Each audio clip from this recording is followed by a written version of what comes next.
आचार्य अमोघ वर्ष ऋषि, ये जन्म से जैन नहीं थे, राज ऋषि थे, राजा थे, और इन्होंने जैन धर्म अपना करके और हजारों लोगों को जैन बनाया था। ऐसे ये राज ऋषि कहलाते थे। और मूलतः ये इनकी जाति कौन थी? गुर्जर जाति के थे। पहले सनातन धर्म था, हिंदू धर्म नहीं था। ये सनातन धर्म जो अनादि काल से संतति चली आ रही और अनंत काल तक संतति चलेगी, उसको कहते हैं सनातन। जैन धर्म मूलतः सनातन धर्म है, और ये सनातन धर्म आज से नहीं, अनादि अनंत काल से है और अनंत काल तक आगे चलता रहेगा। इसलिए ये सनातन धर्म है। और ये सनातन धर्म के प्रमाण इतिहास सब जगह मिलता है, यहां तक कि वेदों में भी इसके पूरे पूरे प्रमाण हैं। और सभी लोग पहले जैन धर्म के अनुयायी थे, क्योंकि जैन धर्म किसी व्यक्ति का नहीं, जैन धर्म प्राणी मात्र का धर्म है, ये प्राकृतिक धर्म है, ये स्वाभाविक धर्म है, ये आत्मा के गुणों का धर्म है, आत्मा को परमात्मा बनाने का धर्म है। इसलिए इस धर्म को सबने स्वीकार किया था एक साथ, बिल्कुल 100% बहुमत के साथ। लेकिन हुआ क्या? आदिनाथ भगवान के समय पूर्णतः सभी लोग जैनी थे। तो इस प्रश्नोत्तर रत्नमालिका में जो अमोघ वर्ष आचार्यकृत है, लेकिन एक नई और अभी सामने आ गई है, वो कहते हैं शंकराचार्य ने लिखी है,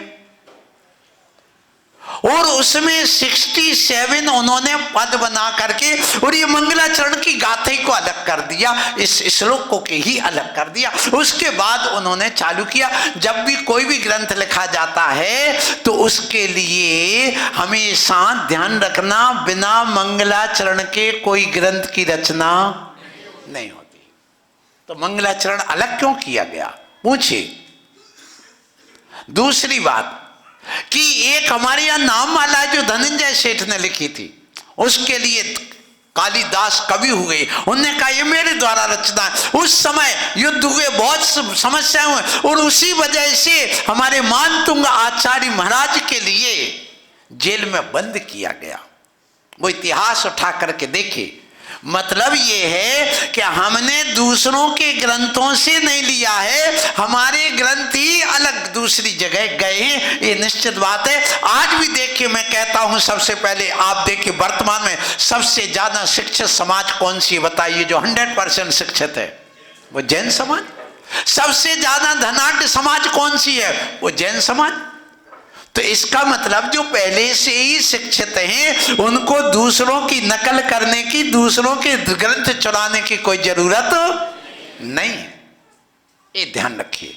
जितने भी वैज्ञानिक हुए, मैं तो प्रमाण सहित कह सकता हूं, ये सारे वैज्ञानिक जैन धर्म के इन ग्रंथों को ले करके अपने नाम से इनकी सिद्धि करके और इसको प्रायोगिक रूप में सिद्ध करके उन्होंने अपने नाम से कॉपीराइट किया, और वो वैज्ञानिक बने हैं।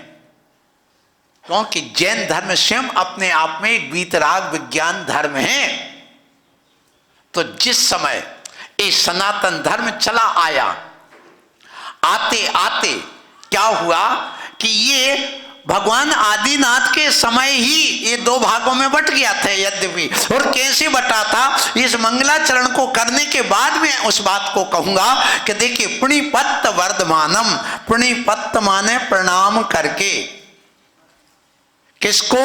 वर्धमानम, वर्धमान स्वामी को नमस्कार करके मैं प्रश्नोत्तर रत्नमालिका प्रश्नोत्तर रत्नमालिका एक ग्रंथ का नाम है। इस ग्रंथ को बख्शिए माने कहूंगा, अर्थात अमोघ वर्ष आचार्य महाराज ने इस ग्रंथ को लिखने के पहले किसको नमस्कार किया? वर्धमान स्वामी को। वर्धमान कौन थे?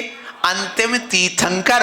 आगे पर उन्होंने लिखा नाग नरामर वन्यम, जो कि नागेंद्र नाम के जो इंद्र हुए, धर्मेंद्र नाम के हुए और अमरेंद्र हुए, और इसके अलावा जो आपको मालूम हो अमरेंद्र, नागेंद्र, नरेंद्र। नरेंद्र कौन होता है? चक्रवर्ती को नरेंद्र कहते हैं। नरों में जो इंद्र है वो है चक्रवर्ती, अर्थात नरेंद्र का अर्थ चक्रवर्ती होता है। आज भले किसी बच्चे का नाम रख दो नरेंद्र, और होंगे भी तुम्हारे यहां नरेंद्र कुमार, तो क्या वो चक्रवर्ती नहीं? चक्रवर्ती नहीं, लेकिन नरेंद्र उसको कहते जो चक्रवर्ती होता, श्रेष्ठ होता है, बनो चक्रवर्ती बनो। और चक्रवर्ती का जितना बढ़िया सुंदर, अपने यहां 12 चक्रवर्तियों का वर्णन है, दुनिया में किसी के ग्रंथ में नहीं है। जितना अच्छा कर्म सिद्धांत का कथन हमारे जैन दर्शन में है। कई लोगों ने तो कह दिया कर्म प्रधान विश्व करी राखा, जो जस करे सो तस फल चाखा।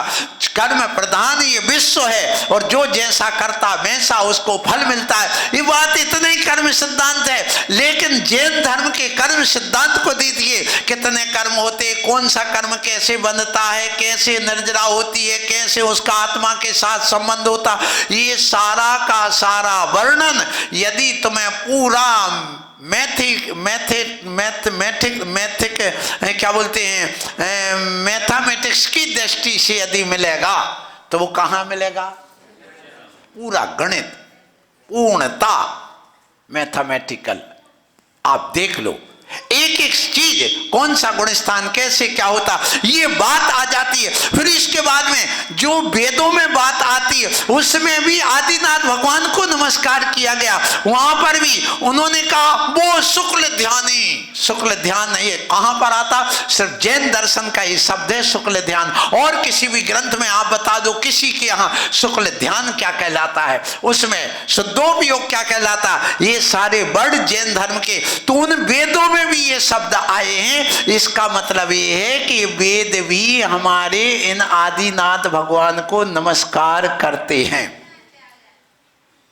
सो यहां वर्धमान स्वामी को नमस्कार करके नागेंद्र मतलब जो 4 प्रकार के देव होते हैं, भवनवासी, वेंतर, ज्योतिष और वैमानिक। कितने? 4। ये सुदेव कहलाते, कुदेव नहीं कहलाते, ध्यान रखना। ये चारों सुदेव हैं जो देव गति के जीव में दिव्य सुदेव हैं, वे कुदेव नहीं है। ये ध्यान रखना, इनको हम कुदेव नहीं कह सकते। कुदेव की परिभाषा ही नहीं जानते ना आप। अभी उस बात का स्पष्टीकरण कर रहा हूं। सबसे पहले आप इतना ध्यान रखिए कि पहले ये जो देव हैं 4 प्रकार के, 4 निकाय वाले कहते। निकाय का अर्थ होता समूह, निकाय का अर्थ होता समूह। तो 4 समूहों में देवों को बांटा गया। भवनवासी जो इस धरती में जो अपना सुमेरु पर्वत है, इस सुमेरु पर्वत की अंदर इस पृथ्वी में 1000 योजन नींव के रूप में जड़ है। कितने हजार? 1000। वो नींव का काम करती, जड़ का काम करती, और 99,000 ऊपर है सुमेरु पर्वत की ऊंचाई। फिर इसके बाद सुनिए, अब यहां पर जब उस सुमेरु पर्वत के नीचे जो खर भाग, पंख भाग, अब बहुल भाग, ये पहली पृथ्वी के 3 भाग हो जाते हैं। आप लोग याद रखिए, मैं पूछूंगा आपसे, इस जिस पृथ्वी पर हम बैठे हैं, इस पृथ्वी के 3 भाग, खर भाग जो 16,000 योजन का भाग है, पंख भाग जो 80,000 योजन का है, फिर 84,000 योजन का नीचे अब बहुल भाग है। अब बहुल भाग में नार की जीव रहते हैं। ये पूरा विज्ञान जो आज कहते ना ये पृथ्वी गोल है और इसमें आग भरी है, तो हमारे यहाँ कहा कि इतना ज्यादा इस पृथ्वी के अंदर जहां नार की जीव रह रहे, इतना टेम्परेचर है कि मेरु समान लोहे गल जाए, ऐसी शीत उष्णता था। माने सुमेरु पर्वत जैसा बड़ा एक लोहे का गोला, अर्थात एवरेस्ट का जो पहाड़ है उसको पूरा आप उसमें डाल दो तो वो बिल्कुल पानी की तरह गल जाएगा। इतना बड़ा लोहे का गोला, इतनी इस पृथ्वी के अंदर जहां नार की रहते वहां इतनी गर्मी है, फिर भी वो रहते क्यों? क्योंकि उनका वैक्रिक शरीर होता है, वो कभी मरने का नाम नहीं लेता, वो गलता नहीं, जलता नहीं, है उसकी विशेषता है। इसलिए वो नार की वहां पर रह जाते हैं और उस वेदना को सहन करते, वो जीव संवेदना को अपने सहन करते हैं। तो मतलब ये हो गया कि इस पृथ्वी में जो खर भाग है उसके 16,000 में 1,000 योजन इस सुमेरु पर्वत की जड़ अंदर है, वहां तक मध्यलोक कहलाता है। तो मध्यलोक की ऊंचाई कितनी है? नीचे पृथ्वी में 1,000 योजन से लेकर के ऊपर 99,000 योजन तक, अर्थात 1,00,000 योजन की ऊंचाई इस मध्यलोक की है। उसके नीचे अधोलोक है और उसके ऊपर ऊर्ध्वलोक है। तो इस पृथ्वी को हिंदू लोग मानते हैं कि शेष नाग पर या एक बैल के सींग पर टिकी हुई है। एक कौन मानते हैं? वैष्णव। जैन दर्शन ऐसा नहीं मानता। जैन दर्शन ये कहता है कि ये जो पृथ्वी है, इस पृथ्वी के नीचे बात वलय हैं और बात वलय के आधार पर ये और अपने बल और बलय दोनों काम कर रहे हैं, ये जैन दर्शन स्वीकार करता है। इसलिए इसको किनु ना करो ना धरो के सट द्रव्य नहीं मई ना हरे को, ना तो इस पृथ्वी को किसी ने बनाया है, ना इसी को किसी ने धारण किया है, ना ये कोई नष्ट करता है। ये स्वाभाविक प्राकृतिक है। इस बात को विज्ञान ने 100% स्वीकार कर लिया। इसका मतलब ये है कि जैन धर्म की प्रत्येक बात वैज्ञानिक है और 100% सत्य है, ये गर्व से कहना चाहिए। बात ये आ जाती है यहाँ पर कि ये जो बात आई है, भगवान महावीर स्वामी को नमन करता हूँ और नमन करता हूँ जिनके लिए नमन किया नागेंद्र ने, अर्थात इस धरती में जो भवनवासी देव रहते हैं वो कौन से नाग सूत्र है एक तत्वार सूत्र में, भवनवासिनो सुर नाग विद्युत सुपर्णाग्नि वातस्तनितो दधि दिक् कुमारा, ये सूत्र आता है। माने भवनवासी देव, भवनवासिनो सुर माने असुर कुमार, नाग कुमार, विद्युत कुमार, सुपर्ण कुमार और दधि कुमार, ये कितने प्रकार के? वातस कुमार, स्तनित कुमार, ऐसे ये देवों के नाम आते हैं। ये देव यहाँ पर हैं और 8 प्रकार के होते हैं। और इसमें ध्यान रखना, जो ये अष्टकुमारी आती हैं उनमें शांति और पुष्टि नाम की 2 अष्टकुमारी उसी पृथ्वी से आते हैं भगवान के पंच कल्याणक में। और 6 प्रकार की देवी कौन सी? पद्म, महापद्म, तिगिंज, केसरी, पुंडरीक, महापुंडरीक। जो पर्वत तालाब हैं उनमें जो भवन बने उनमें से श्री देवी, हिरी देवी, कीर्ति देवी, बुद्धि देवी, लक्ष्मी देवी और शांति देवी है। श्री, हिरी, धीरति, कीर्ति, बुद्धि, लक्ष्मी और 6 हो गई। ये देवियां वहां पर रहती हैं। कहां पर? उन कमलों में, वो भी आती हैं भगवान के पंच कल्याणक में यहाँ आती हैं। तो हम यहाँ ये बताना चाह रहे आप सबको कि ये जो देवियां हैं ये तो आती, लेकिन ये जो पृथ्वी इसके अंदर जो भवनवासी देव होते उसके स्वामी माने गए नाग कुमार। ये नाग कुमार के कारण से ये यहाँ पर उनको भी आकर के तीर्थंकरों को नमस्कार करना ही पड़ता है। अब विचार करिए, जो देवी देवता है हमारे लिए नमस्कार करते हो, जो देवी देवता भगवान को नमस्कार करते हो, तो हम उन देवी देवताओं के देवता को नमस्कार करें कि देवी देवता को नमस्कार कर? बोलिए, किसको नमस्कार करोगे? उनके स्वामी को नमस्कार करोगे। जब राष्ट्रपति तुम्हारे घर में आ जाए, प्रधानमंत्री आ जाए, मान लो यहाँ पर अभी मोदी जी आ जाए, नरेंद्र मोदी यहाँ आके बैठ जाए, तो ये बताओ तुम्हें विधायक के हाथ जोड़ना पड़ेंगे क्या?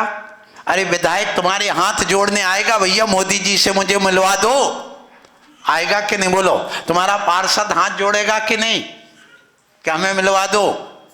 कौन दे जी मिलवा हमें, किससे?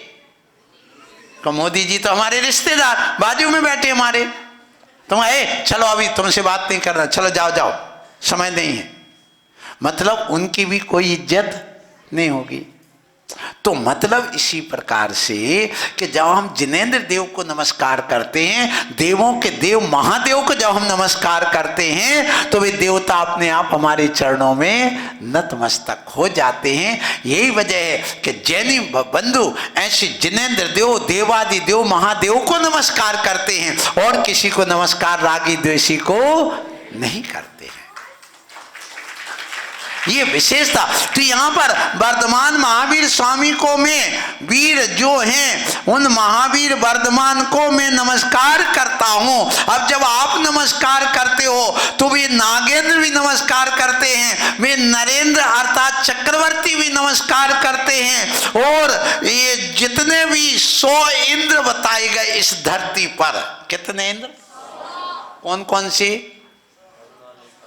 भवनालय 40, बेंतर देवान होन 32, कप्पा मर 24, चंदो सूर्यो नरो तिरियो। ये 24 में कुल 100 हो गए। भवनालय 40, भवनवासी देवों के 40 इंद्र, कितने? कप्पा मर 24, कलवासियों के 24, और कप्पामर 24, बेंतर देवान होन 32, बेंतरों के 32, और चंदो सूर्यो नरो तिरियो। तो ये सब मिलाकर के 100 इंद्र हो जाते हैं। नरो माने नर में इंद्र चक्रवर्ती, त्रियंचों में इंद्र कौन होता है?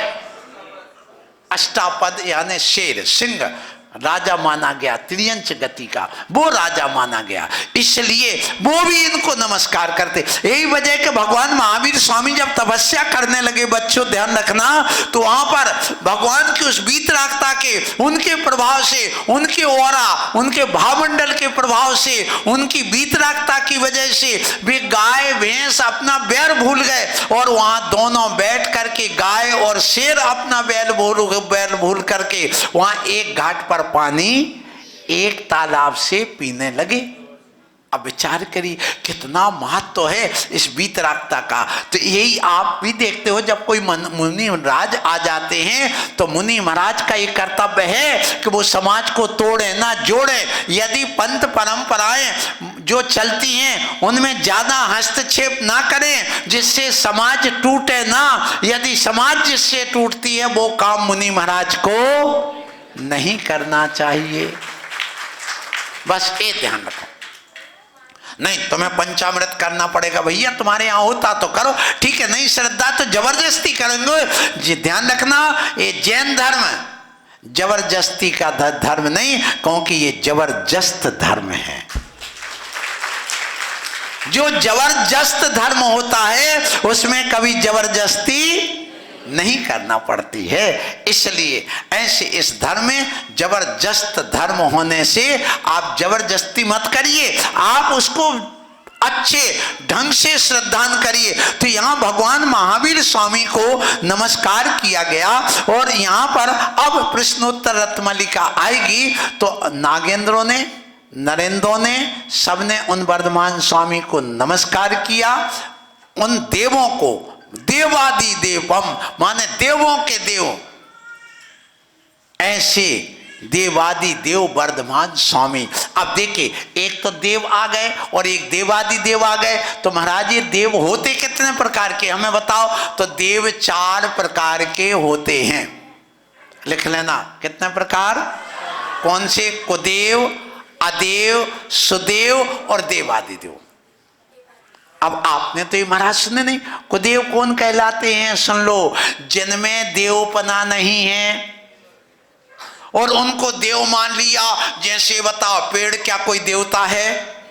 बोलो, नहीं है ना। पेड़ एक इंद्री है, वो तो एक इंद्री जीव है और पेड़ है। अब उसको हे देवता, हे वृक्ष देवता हम नमस्कार करते हैं क्योंकि हम भी पेड़ बन जाएं। बताओ, इंसान से क्या बनना चाह रहे? तो पेड़ अच्छा है कि इंसान बनना ही अच्छा है? आप नमन क्यों करते हो? इसलिए करते हो कि हे भगवान, मैं भी आप जैसा। तो हम जिनको देवता मान के नमन करते हैं तो उन जैसे गुणों की प्राप्ति के लिए हम नमन करते हैं। एक नेता है और बहुत बड़ा ऊपर पहुंच गया, प्रधानमंत्री जी, उनको जाके आपने नमन किया, उनकी संगति की। क्यों? क्या हम भी उन जैसे बन जाए। अब मान लो कोई साइंटिस्ट बनना चाहता तो वो किसकी संगति में रहेगा? साइंटिस्ट की। कोई मान लो डॉक्टर बन जाना चाहता है तो कहाँ जाएगा? डॉक्टर के पास पढ़ेगा, लिखेगा, समझेगा, प्रयोग करेगा। तो उसकी संगति में उसको प्रणाम करेगा, उसको आदर्श मान के करेगा। इसी प्रकार आप किसी भगवान को मान रहे, क्यों? क्या हम भी भगवान बन जाए, इसलिए हम नमन करते हैं। तो ऐसे भगवान को नमन करने वाला व्यक्ति, अभी बताइए, वो गया, हे नदी देवता, हे जल देवता, मैं क्या बन जाऊं? जल बन जाऊं। इंसान क्या कर रहा है कि मैं जल बन जाऊं? नहीं। तो हमारे जैन दर्शन में वो देवता नहीं है। हाँ, नदी नदी है। अब यदि नदी को देवता मान के पूजने लगो, गाय गाय है, ठीक है। अब हे गौ देवता, हे गौ माता। देखिए, गाय गाय है, संगी पंचेंद्री जीव है, उसका आदर करना चाहिए, उसका सम्मान करना चाहिए, उसको कष्ट नहीं पहुंचाना चाहिए, उसको समय पर पानी देना चाहिए, उसको समय पर भोजन देना चाहिए, उसका लालन पालन भी करना चाहिए। लेकिन उसको देव मान करके पूजना, यदि देव मान के पूजते हो तो इसी को कहते कुदेवों की पूजा। इसी का नाम क्या है? बस जैन दर्शन में यहीं पर। और ये बात पची नहीं, इसलिए पर हमने जो कहा था नहीं, सनातन धर्म अनादिकालीन है, सुन लो। लेकिन जब ये बातें नहीं पची तो वहां पर एक सनातन धर्म 2 भागों में बंट गया, एक श्रवण संस्कृति और एक वैदिक संस्कृति। कौन कौन सी? श्रमण संस्कृति में बौद्ध और जैन आ गए और वैदिक संस्कृति में सारे हिंदू आ गए। वे हिंदू, शंकराचार्यों ने इनकी स्थापना कर दी। किसकी? हिंदुत्व की। क्या कह रहा हूं? एक किसकी देन है? शंकराचार्यों की। ईसा पूर्व 1500 पहले ये शंकराचार्यों के जो हिंदू आदि की जो बात आती है, उस समय से ये वेदों की रचना हो करके ये अलग अलग बन गए और जैन धर्म अलग हो गया और ये कौन? हिंदू धर्म अलग। फिर क्या कहने लगे? अपने मोदी जी भी कहने लगे जैन धर्म तो अभी 2-2.5 हजार वर्ष पुराना है, बौद्ध और जैन धर्म हिंदू धर्म से निकला है। ध्यान रखना, ये जैन धर्म हिंदू धर्म से नहीं निकला है। जैन धर्म तो सनातन अनादिकालीन धर्म है जो प्रवाहमान हो करके चला रहा। क्यों है? सुन लो, ये भी बात सुन लो। ये बताओ, हमारा जैन धर्म का मूल सूत्र क्या है? अहिंसा परमो। तो ये अहिंसा कब से है? बोलो। जब से हिंसा है। हिंसा कब से है? जब से दुनिया है। सुनिए, तो अब ये बताओ, बिल्ली है, बिल्ली हिंसक है कि अहिंसक? बोलो। बिल्ली हिंसक है ना? अब ये बताओ, बिल्ली हिंसक ही है? जैन दर्शन कहता नहीं, बिल्ली अहिंसक भी है और बिल्ली हिंसक भी है। क्यों? जिस समय बिल्ली चूहे को पकड़ने जाती है तो उसको मार करके खाने की भावना होती है, जब उसी मुख में अपने बच्चे को पकड़ती है तो बचाने की, अहिंसा की भावना होती है। इसलिए बिल्ली हिंसक भी है और अहिंसक। इसी का नाम अनेकांत धर्म है। ये कब से? ये अनादिकाल से। तो जैन धर्म कब से हुआ? अनादिकाल से। तो हिंसा कब से? अनादिकाल से। और अहिंसा भी कब से है? अनादिकाल से। अहिंसा हमारा परम धर्म है। तो अहिंसा एक व्यक्ति मात्र का है कि प्राणी मात्र का है? बोलो। सारे जितने में संसार के सब प्राणी अहिंसा धर्म को मानते हैं। इसलिए अहिंसा धर्म कब से हुआ? अनादिकाल से। तो जैन धर्म कब से है? अनादिकाल से। अब सुनो, जैन धर्म अनादिकाल से कौन? सुन लो बच्चों, आप लोगों से कई लोग प्रश्न करते हैं, ये बातें जरूर याद रखना। इसी का नाम वाचना है और ये सीखना चाहिए प्रत्येक व्यक्ति को। ये बता, आपने यहाँ वस्तु धर्म की परिभाषा है, एक की परिभाषा अलग है। हमारे जैन धर्म की परिभाषा क्या है? सुन लो, वस्तु स्वभावो धम्मो। क्या कहा? वस्तु का स्वभाव ही धर्म है। जैसे अग्नि का स्वभाव क्या? जलाना, तो ये उसका क्या हो गया? धर्म हो गया। अग्नि का स्वभाव प्रकाश करना, तो ये धर्म होगा। ये कब से? जब से अग्नि है। तो धर्म कब से है? जैन धर्म अनादिकाल।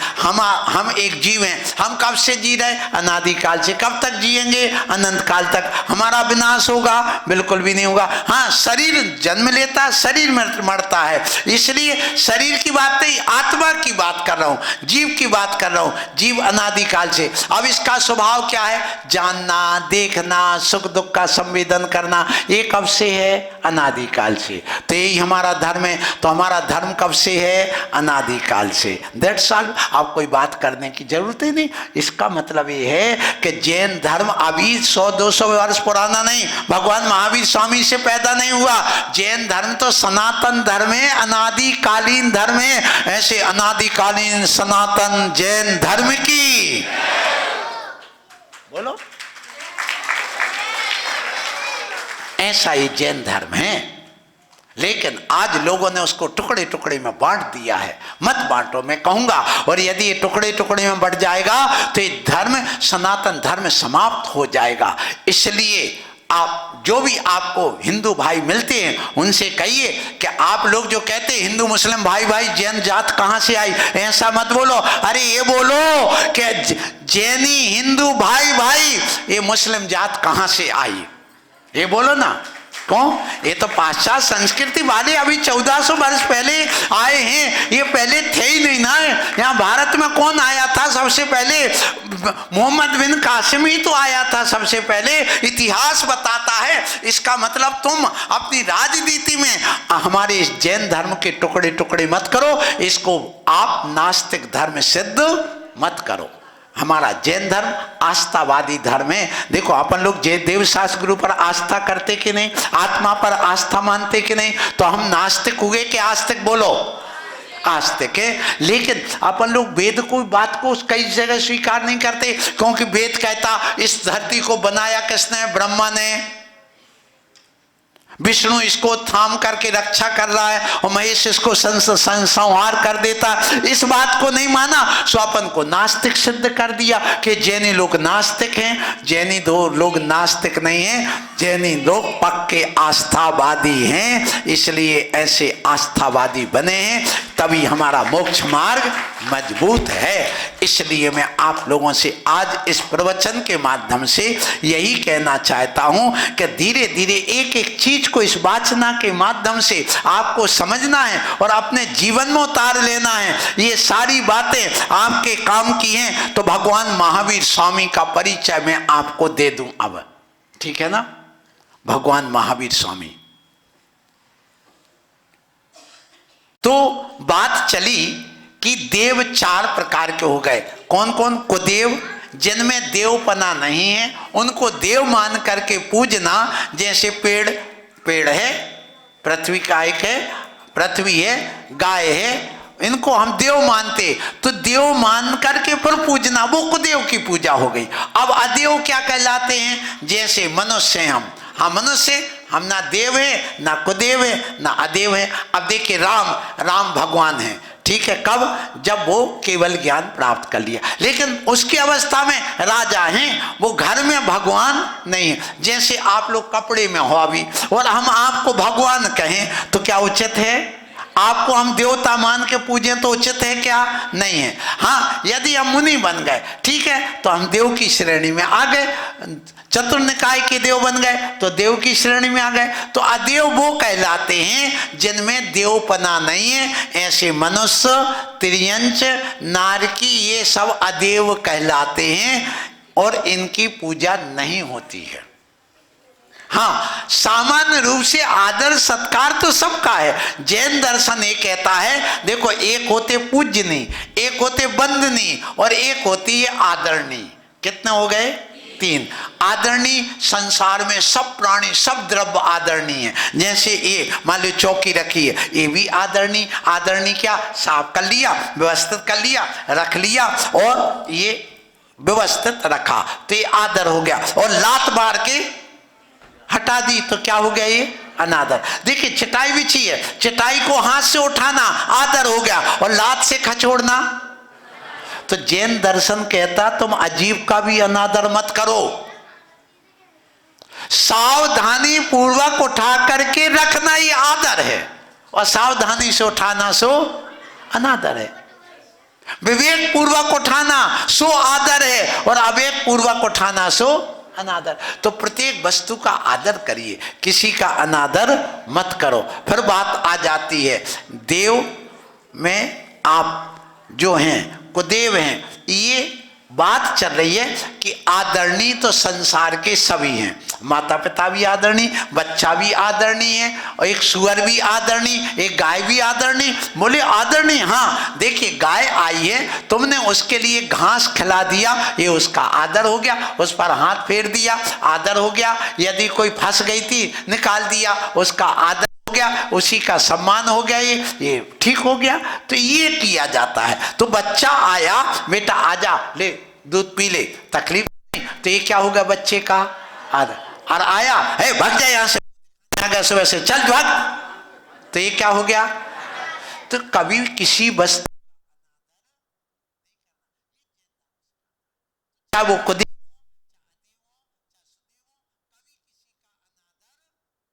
शत्रु तक का अनादर करने का जैनी लोग कभी भाव नहीं करते हैं, ना अनादर कभी करते। ये जैनियों के लिए पाठ सिखाया जाता है। फिर इसके बाद में ये हो गए कुदेव, अदेव और सुदेव। चतुर्निकाय के देवों को, जो भवनवासी बेंतर आदि हैं, उनको सुदेव कहते हैं। और देवादि देव, देवों की भी देव, महादेव जिनको जिन कहते हैं, वे हमारे देवादि देव कहलाते हैं। ऐसे देव कितने प्रकार के हो गए? 4 प्रकार के। उनमें हमारे देवादि देव जिनेंद्र देव, भगवान महावीर स्वामी अंतिम तीर्थंकर हुए। तीर्थंकर कितने होते हैं? 24। भरत और ऐरावत क्षेत्र में, हम भरत क्षेत्र में रहते, यहाँ 24 तीर्थंकर हैं। 24 तीर्थंकर कौन से? ऋषभ, अजित, संभव, अभिनंदन, सुमति, पद्म, सुपार्श, जिन राय, चंद, पहुप, शीतल, श्रीयांश, जिन वास, पूज्य पद शीस नवाय।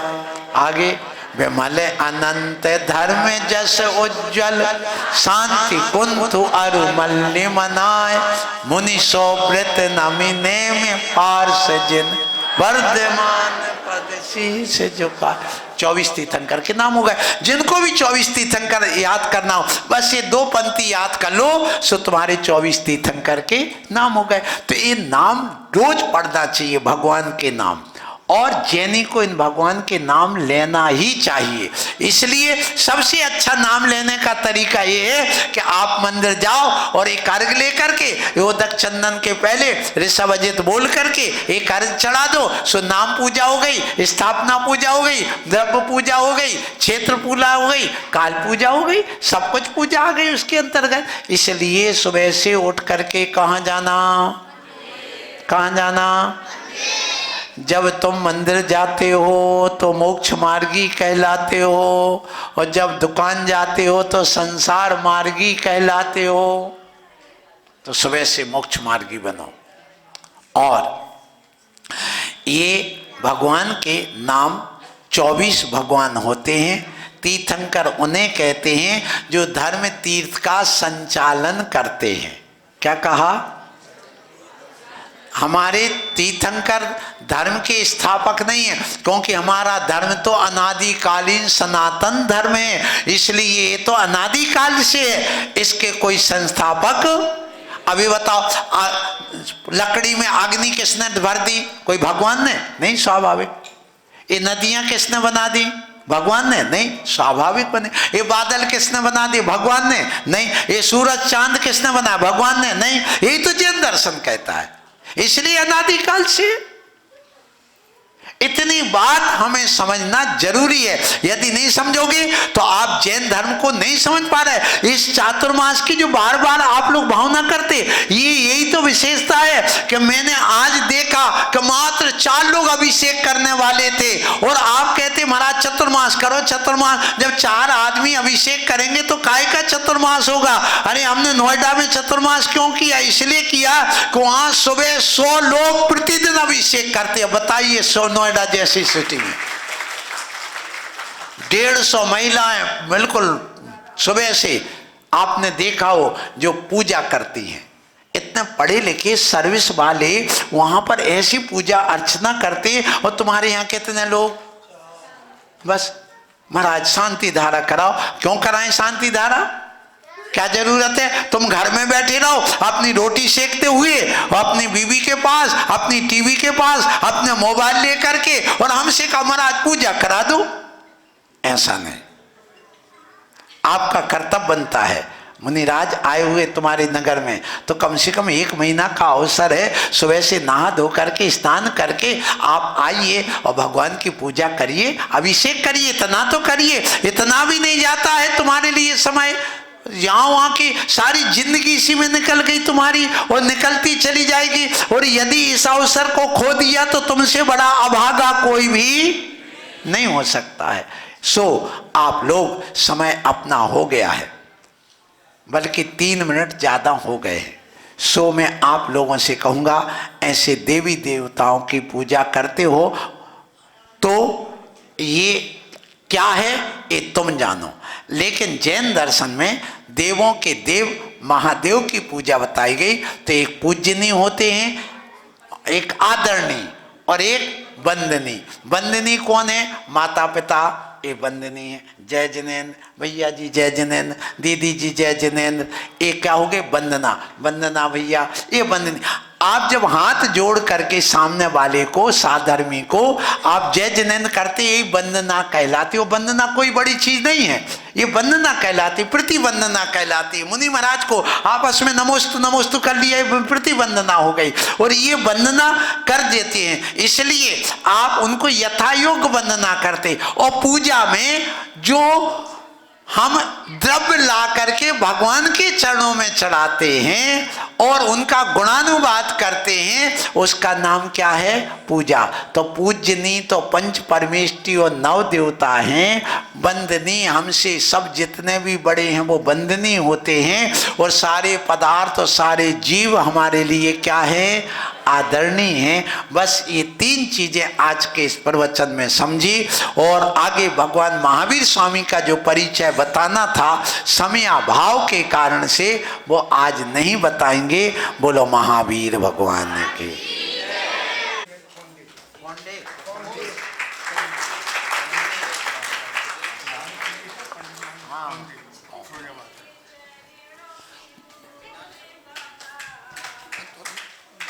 नन्हे गुलाल बने